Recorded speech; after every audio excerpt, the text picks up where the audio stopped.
Antes da gente começar, eu queria passar um vídeo rapidinho para a igreja. Pode soltar, por gentileza.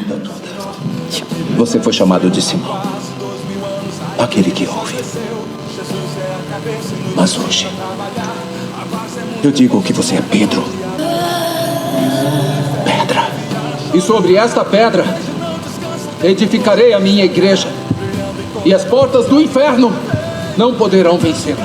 E eu os trouxe aqui para lhes dizer que a morte não tem poder para manter o meu povo redimido cativo. Porque eu vivo. Vocês também viverão. Eu lhes darei as chaves do reino dos céus. O que vocês ligarem na terra será ligado nos céus. Vocês têm autoridade de declarar aos outros a verdade que eu estou declarando a vocês. E os arrependidos terão um lugar garantido no reino dos céus. Sua vida toda. Amém. Glória a Deus. Queridos, o Senhor, Ele fez uma promessa pra gente de nos dar poder, de sermos uma igreja mais poderosa. E essa promessa, ela não se limitou ao povo lá de trás, mas essa promessa é para nós, nos dias atuais, amém? Hoje, nessa noite, o Senhor nos chama para ter um relacionamento mais profundo com Ele. Nós precisamos ser melhores em tudo que nós fazemos. Eu preciso ser um melhor pastor, eu preciso ser um melhor líder, um melhor ministro, um melhor amigo. Eu preciso ser um melhor marido, uma melhor esposa. Eu preciso ser um melhor pai, uma melhor mãe. Eu preciso ser um melhor filho. E eu preciso ser um melhor profissional.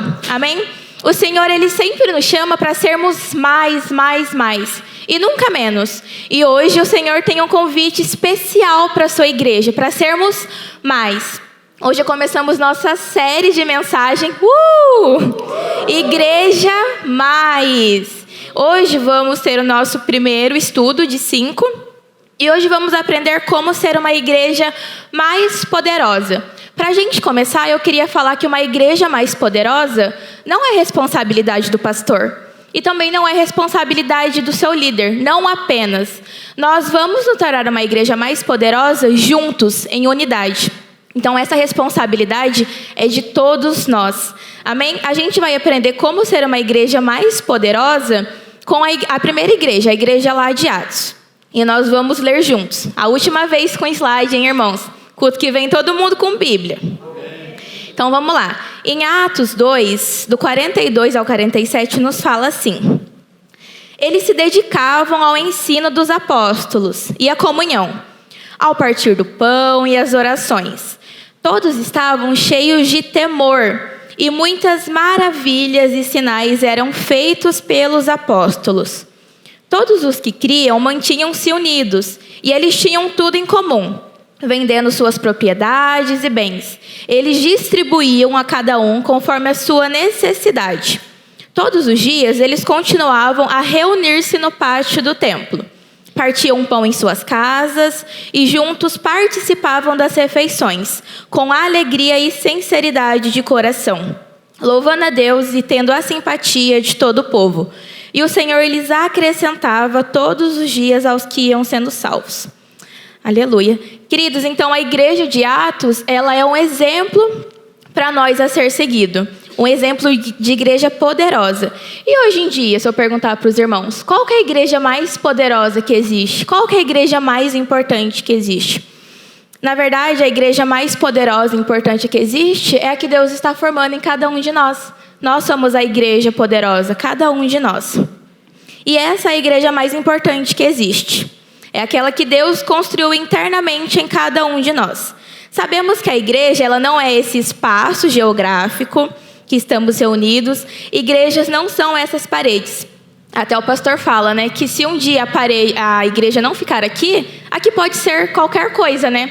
Uma escola, um bar. Então a igreja somos nós reunidos, que é um lugar de estímulo, um lugar de transformação e crescimento. Ela é poderosa porque a presença de Deus está ativa e viva dentro de cada ser humano, capacitando-nos para viver de maneira diferente, refletindo o amor e a graça de Cristo. O impacto dessa igreja poderosa, interna que somos nós, ela se estende ao mundo exterior, manifestando-se através de boas obras, palavras de verdades e transformações. Então hoje, juntos, vamos aprender como se tornar uma igreja mais poderosa com o exemplo da igreja de Jerusalém. Primeira verdade que a gente aprende. Uma igreja mais poderosa, ela valoriza a verdadeira comunhão. Vamos lá, irmãos. A igreja mais poderosa, ela valoriza a verdadeira comunhão. Em nome de Jesus, não dorme não. Atos 2:42, a parte A também nos fala assim. Eles se dedicavam ao ensino dos apóstolos e à comunhão. Naquela igreja havia um investimento de relacionamento. Eles valorizavam a vida em comum. Havia um ambiente de amor.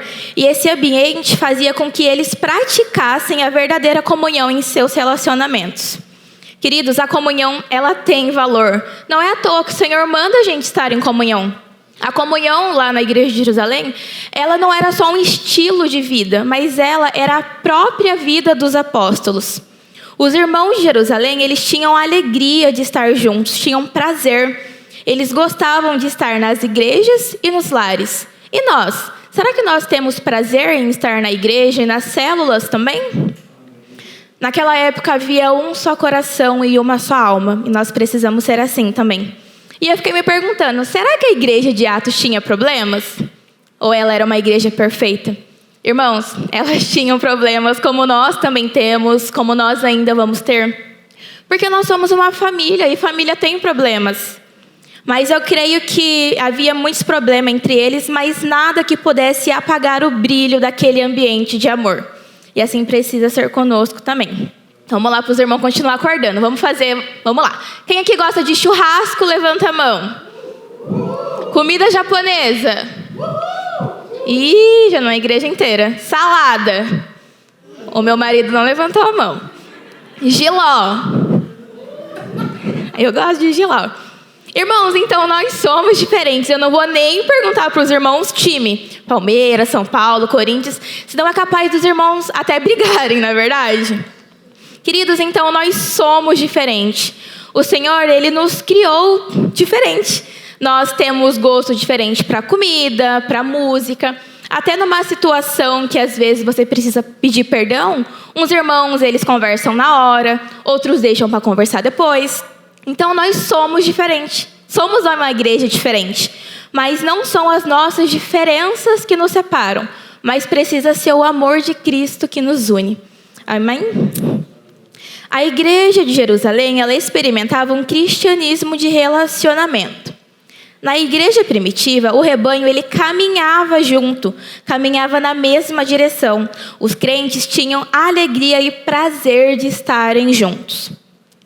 Em uma igreja onde se valoriza a verdadeira comunhão, o poder de Deus, através do seu Espírito Santo, se move de maneira livre e sobrenatural. Querido, se existe uma coisa que atrapalha o agir de Deus na sua igreja, é a falta de unidade entre os irmãos. A falta de unidade atrapalha a ação do Espírito Santo no meio do seu povo. Precisamos voltar nosso coração para andar lado a lado.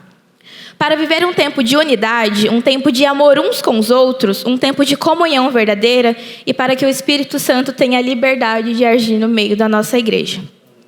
O poder de Deus, ele age poderosamente quando uma igreja está unida, não quando ela está separada. Jesus, ele teve a mesma preocupação com seus discípulos quando ele ordenou, em João 13, 34 a 35. Um novo mandamento lhes dou: amem-se uns aos outros, como eu os amei. Vocês devem amar-se uns aos outros. Com isso, todos saberão que vocês são os meus discípulos, se vocês amarem uns aos outros. A forma de amar uns aos outros é um forte testemunho para aqueles que estão lá de fora. Se nós queremos construir uma igreja poderosa, a gente vai precisar caminhar em amor. 1 João 4,20 também nos fala assim: se alguém disser, eu amo a Deus, e odiar ao seu irmão, ele é mentiroso. Pois o seu irmão, ele vê, e ele não pode amar a Deus a quem ele não vê. Gente, não pode existir isso no meio da igreja. Como é que eu vou subir para o céu com o irmão que eu não gosto? A gente precisa parar de ser mais infantis uns com os outros. O Senhor não nos chama para vivermos separados. O Senhor nos chama para termos uma verdadeira comunhão. E assim nos tornaremos uma igreja mais poderosa. Amém? Segundo a verdade, a segunda lição que eu aprendo de como me tornar uma igreja mais poderosa é que a igreja ela perseverava na oração. Atos 2, 42, a parte B, nos fala assim: eles se dedicavam às orações. A igreja de Jerusalém, ela não tinha só um bom relacionamento horizontal, mas ela também tinha um ótimo relacionamento vertical. A oração é a chave para tudo. Irmãos, eu estava me perguntando, por que Deus precisa da minha oração? Se Deus já sabe de tudo. A verdade é que o Senhor não precisa da sua oração, é você que precisa orar.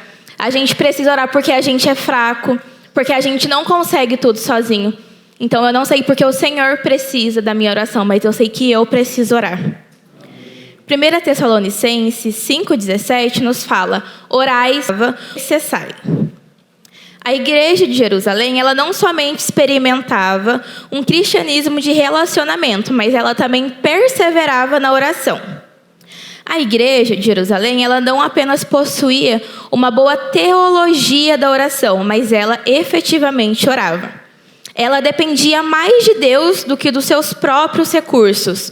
Não eram os recursos financeiros que moviam aquela igreja.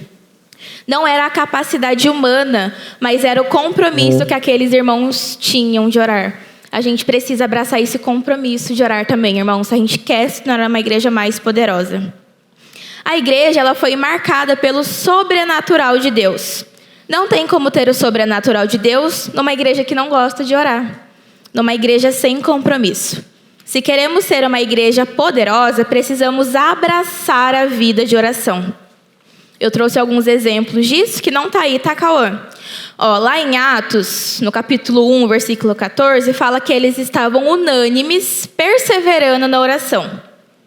Em Atos também, no capítulo 3, versículo 1, fala que os líderes da igreja, eles iam todos os dias às 3 horas da tarde orar.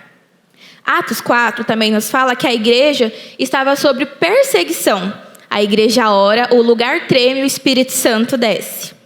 Atos 6 também nos fala que a liderança daquela igreja entendia que a prioridade era a oração e o estudo da palavra. Atos 9 também nos fala que o primeiro sinal que Deus deu a Ananias sobre a conversão de Paulo é que ele estaria orando. Atos 12 também nos diz que Pedro estava preso, mas havia incessante oração em seu favor, e ele é liberto. Atos também nos fala que Pedro ora pelos líderes da igreja em Éfeso, na praia, e ele os cura. Esses são só alguns exemplos de atos na perseverança da oração. Mas a Bíblia inteira nos fala que sem oração não tem como a gente ter um relacionamento com Deus, irmãos. Não adianta. A gente precisa orar para acordar. Senhor, muito obrigado que a sua graça me alcançou. Muitas pessoas não acordaram hoje, mas você acordou. A gente precisa orar para comer. Irmãos, tem muitos irmãos que não oram para comer. Senhor, obrigada pela tua provisão. Se tem picanha, glória a Deus. Se tem ovo, que está caro também, glória a Deus. A gente precisa orar para sair de casa. Irmãos, como é que vocês vão viajar para longe? Vocês não oram para o Senhor te proteger no caminho? Senhor, me leve em segurança, me traga em segurança. Quantas famílias saem e não voltam mais para suas casas? A gente precisa orar pedindo a proteção do Senhor. Para vir para a igreja, sabia que nós precisamos orar para vir para a igreja? Eu não tinha esse costume, com o Daniel, mas a gente adquiriu. Por mais que a gente ore aqui no Bem-vindo, a gente precisa orar antes de sair de casa.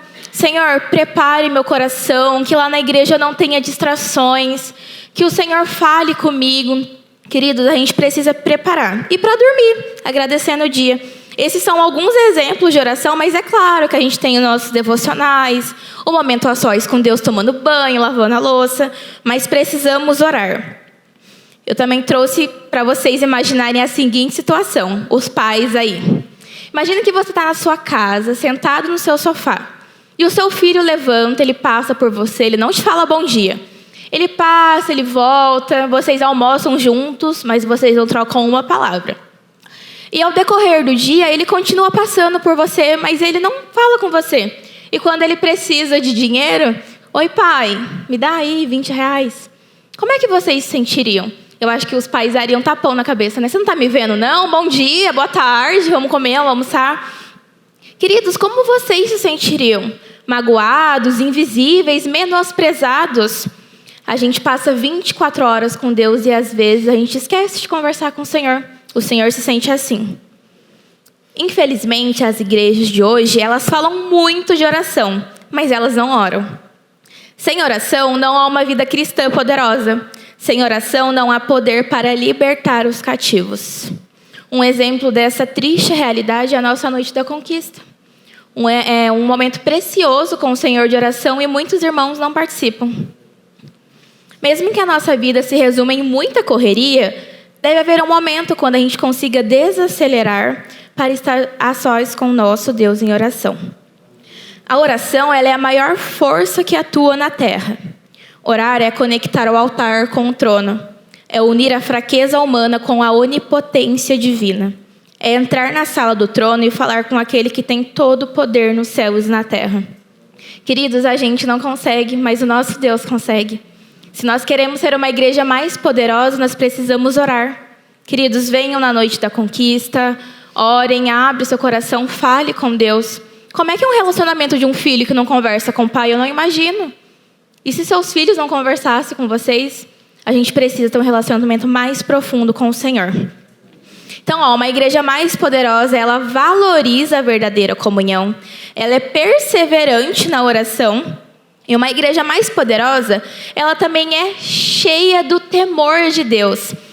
No CT VIP, o Teles e a Ana Paula, eles estavam comentando sobre um rapaz, que ele é um ex-evangélico, ele é um ex-casado, e pelos alguns comentários, ele é até um ex-homem, né? Mas ele falava assim que Jesus não faz ele feliz, que ele não pediu para Jesus morrer no lugar dele. E eu assisti isso e falei, nossa, como que alguém consegue falar isso na internet? E ele tem milhares de seguidores que agora foram influenciados por ele também. Mas uma pessoa assim não tem temor nenhum a Deus. As pessoas hoje em dia não estão temendo a Deus como deveria. Atos 2:43 nos fala assim: todos estavam cheios de temor, e muitas maravilhas e sinais eram feitos pelos apóstolos. Nós deixamos de experimentar os sinais e maravilhas nesse tempo, não porque Deus deixou de ser Deus, mas porque nós deixamos de ser de Deus. Os sinais e maravilhas estão deixando de acontecer porque o coração de muitos está faltando temor e reverência na presença de Deus. Ter temor a Deus é respeitar o poder e a santidade de Deus. Quem teme a Deus reconhece a sua soberania e quer o agradar com reverência e honra. O temor de Deus nos ajuda a viver de maneira correta, escolhendo fazer a vontade do Senhor. Deus, ele merece o nosso temor e respeito, porque ele poderia exigir justiça e nos destruir, mas ele nos oferece perdão e graça. Mesmo sendo muito maior que nós, Deus se preocupa conosco. E ter temor não é ter medo de Deus. Ele quer nos abençoar e não nos destruir. O amor de Deus nos protege da sua ira contra o nosso pecado. Queridos, quem teme a Deus se veste direito na hora de sair. Quem teme a Deus sabe o que conversa quando está com os amigos. Quem teme a Deus sabe o que conversa quando está sozinho em casa. Quem teme a Deus não faz qualquer coisa. Quem teme a Deus quer agradá-lo, vivendo de maneira santa e procurando descobrir a vontade de Deus para a sua vida. Quem teme a Deus também evita o pecado. Sabemos que Deus odeia o pecado. E aquele que é amigo do mundo se torna inimigo do Senhor.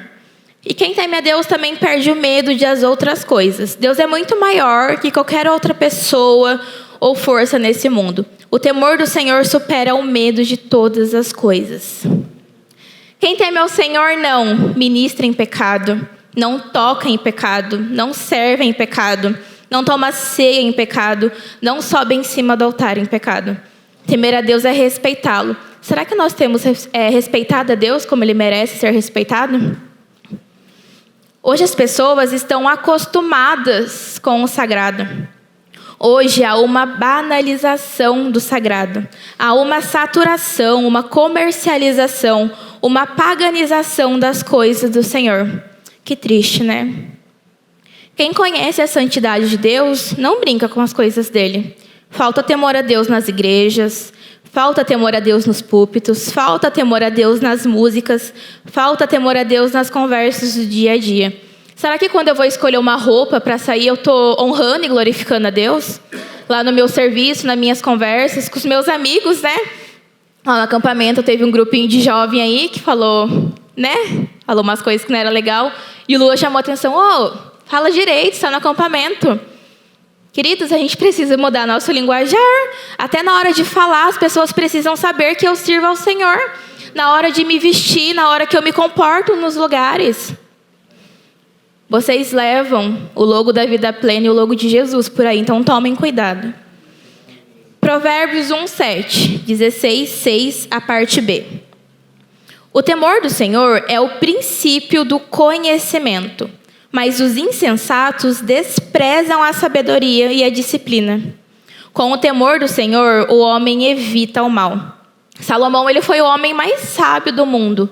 E de todo o conhecimento que ele teve, toda a sabedoria, ele falou que a maior coisa que ele tem, a maior sabedoria, é temer ao Senhor. Então não adianta a gente ter conhecimento sem temer ao Senhor.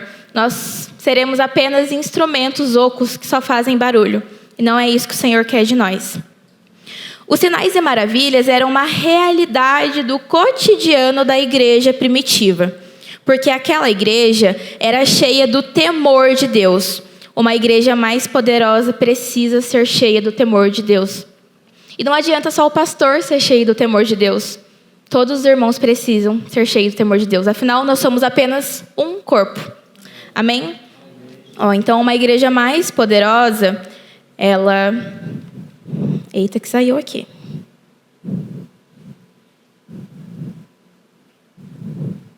Foi. Uma igreja mais poderosa, ela valoriza a verdadeira comunhão. Ela persevera na oração. Ela é cheia do temor de Deus. E a outra verdade, a outra lição que a gente aprende também, é que ela é sensível à condição dos necessitados. Atos 2, do 44 ao 45, nos diz: todos os que criam mantinham-se unidos e tinham tudo em comum, vendendo suas propriedades e bens. Eles distribuíam a cada um conforme a sua necessidade. Uma igreja mais poderosa é a igreja que ama as pessoas e usa as coisas para abençoar as pessoas também. 2 Coríntios 9:11 nos fala assim: vocês serão enriquecidos de todas as formas, para que possam ser generosos em qualquer ocasião. E por nosso intermédio, a sua generosidade resulte em ação de graças a Deus. O Senhor não nos chama para sermos ricos ou bilionários. Toda vez que eu falo de dinheiro com a Laura fala, a minha mãe sempre fala para mim que você vai trabalhar e não vai ficar rico. E é verdade, a gente não vai ficar rico, irmãos. O Senhor, Ele não te chama para acumular riquezas e nem bens. Qual foi o discípulo que morreu rico? Nenhum, irmãos. Mas a própria palavra fala que nós só somos abençoados para poder abençoar também. Se chega um problema até você, um irmão se abrindo, dizendo que está passando necessidade, o que você faz mediante a situação? Você ora e fala, glória a Deus, o Senhor te ajude. Não, irmãos, a gente precisa viver o evangelho na prática. Tiago 2,17 nos fala assim: do que adianta, meus irmãos, alguém dizer que tem fé, se não tem obras? Acaso a fé pode salvá-lo? Se um irmão ou irmã estiver necessitando de roupas e alimentos de cada dia, e um de vocês lhes disser, vá em paz, aqueça-se, alimente-se, até se satisfazer, sem, porém, lhe dar nada. Do que adianta isso?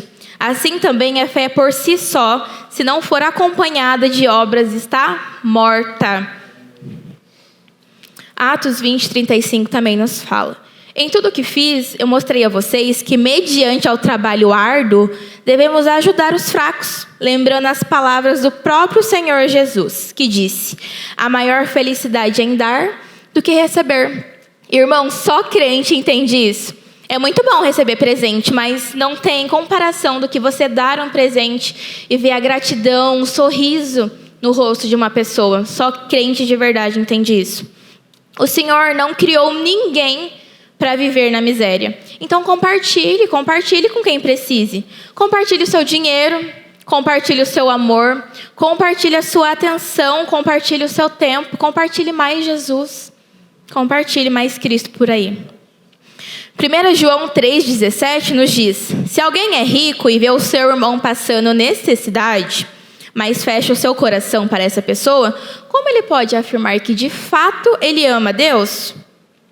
Queridos, eu trouxe aqui também que existe uma grande diferença entre pessoas necessitadas e pessoas preguiçosas. Nós conhecemos, né, a diferença das pessoas.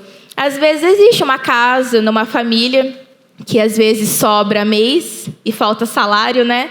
A gente sabe quem passa necessidade e quem quer viver à custa do governo. E a própria palavra nos ensina sobre isso, que eu também trouxe para os irmãos. 2 Tessalonicenses 3, do 6 ao 12.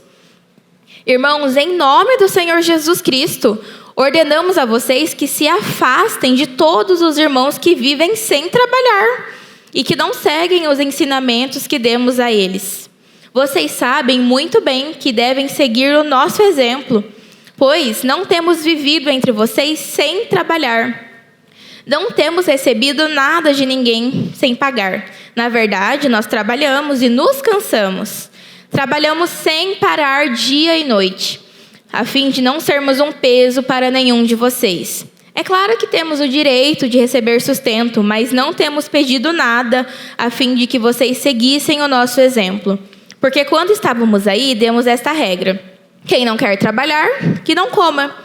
Estamos afirmando isso porque ouvimos dizer que há entre vocês algumas pessoas que vivem como preguiçosos, não fazem nada e se metem na vida dos outros. Em nome do Senhor Jesus Cristo, ordenamos com insistência a essas pessoas que vivam de um modo correto e trabalhem para se sustentar. Então, a gente está falando de necessitados, não de preguiçosos, e a própria palavra nos orienta sobre isso. Na igreja primitiva, um desapego aos bens e apego às pessoas. Aqueles que foram alcançados pela graça salvadora de Deus, eles encarnaram a graça da contribuição. Quando nós somos cheios de Deus, nós vamos distribuir isso para as pessoas também, com tudo aquilo que nós temos. Os que criam compartilhavam a vida e o melhor que possuíam. Eles compartilhavam tempo, talentos, tesouros. Havia um espírito generoso e doador. Eles estavam sensíveis à condição daqueles que tinham necessidades. E novamente, em Atos 20, do 33 ao 35, vai reforçar para a gente. Não cobicei a prata, nem o ouro, nem as roupas de ninguém. Vocês mesmos sabem que estas minhas mãos supriram minhas necessidades e as de meus companheiros. Em tudo que fiz, mostrei-lhes que, mediante o trabalho árduo, devemos ajudar os fracos, lembrando as palavras do próprio Senhor Jesus, que disse: há maior felicidade em dar do que em receber. Se quisermos ser uma igreja mais poderosa, precisaremos nos sensibilizar com a condição dos necessitados, investindo e repartindo tudo aquilo que já recebemos do grande doador. Queridos, a dor do meu irmão, ela precisa ser minha dor. A aflição do meu irmão precisa ser minha aflição. E a necessidade do meu irmão precisa ser a minha necessidade também.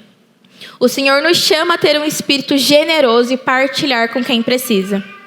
Nenhum de nós vamos doar mais do que aquilo que já foi doado para nós.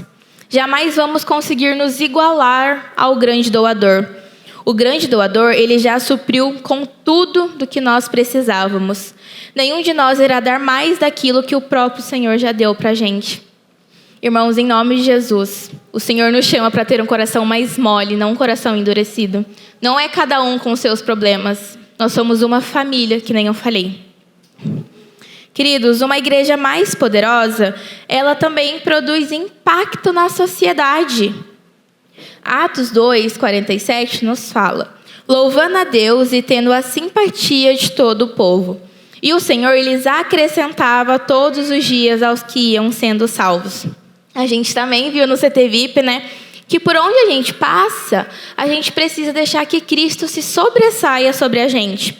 Como uma pessoa cheirosa, né? As meninas aí da Virgínia, do E-Pink, quando elas passam, elas falam com a gente, eu fico: Laura, onde você comprou esse perfume? Qual marca que é? Mas qual linha que é da Virgínia?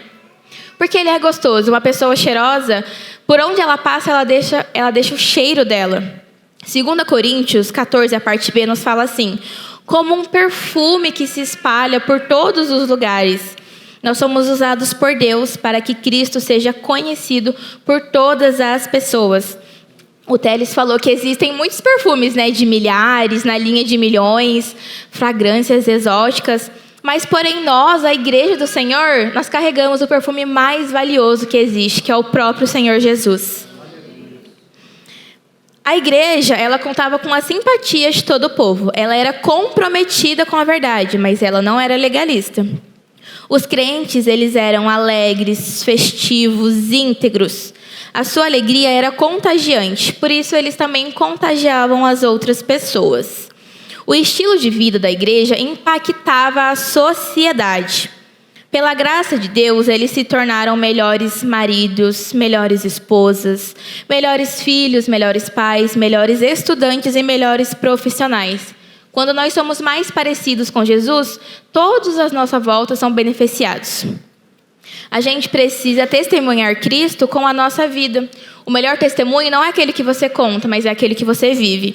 Será que você é um exemplo que traz ou que afasta as pessoas da igreja? A gente precisa evangelizar por onde a gente passar. Lá na cela do Domênico, né, eu comecei lá só com a Bianca e com a Bibi. Daí, da última vez que eu fui lá, a gente estava com 14 crianças já. Falei que eu ia ter que multiplicar a célula Kids. Mas daí foi uma galera nova lá e eu perguntei, fala um pouquinho da sua igreja, como você conheceu a sua igreja. Daí eles falaram, né, a maioria era da igreja da cidade, conheci pelos meus pais. Daí eu cheguei na Ágata, amiga da Bibi. Daí eu falei assim, e você, Ágata? Como você conheceu a igreja? Que igreja você é? Ah, tia, eu sou da igreja da Bibi. Eu não sei o nome da igreja, mas eu sou da igreja da Bibi. Ela falava tão bem da igreja, a Ágata falando, a Bibi falou tão bem, mas tão bem da igreja, que eu tive que vir, tia. E agora a igreja da Bibi é a minha igreja também. Será que nós somos um exemplo que afasta ou traz as pessoas da igreja? Nossa, aquele irmão, ele é da vida plena. Deus me livre de ser da vida plena que nem esse irmão. Não, irmãos, nós precisamos ser um exemplo que traz as pessoas para Cristo, não que afasta. Qual é o impacto, então, que a nossa igreja causa nesse bairro onde ela está plantada? Aqui no bairro, na Mariana, Campo São José, existem muitas pessoas que não são convertidas. Por que elas não estão aqui? Por que nós não estamos trazendo as pessoas para cá? Será que a nossa igreja ela conta com a simpatia das pessoas que estão ao nosso redor? Será que as pessoas desse bairro elas estão se convertendo à nossa igreja? Uma igreja mais poderosa, ela naturalmente produz impacto na sociedade. A gente precisa produzir impacto por onde a gente passar. No trabalho, em casa, na igreja principalmente. Queridos, conclusão. Eu tenho só esse tempo?